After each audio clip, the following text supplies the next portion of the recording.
VisBlue was started in 2014 and we was a spin-out out of Aarhus University in Denmark.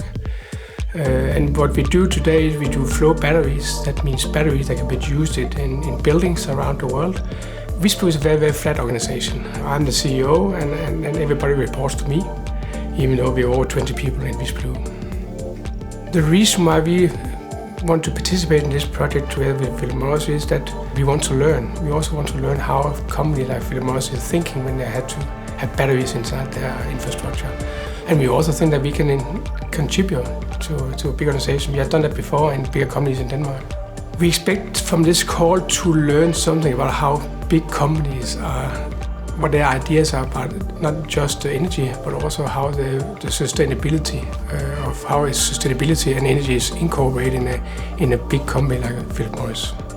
The thing that I like a lot about this call is in fact two things. The first thing is of course the challenge to be able to try to give our experience to a big company. And also the network we are doing here, we are meeting nice people here and also getting new ways of talking about new ways of designing. That's pretty cool to try out.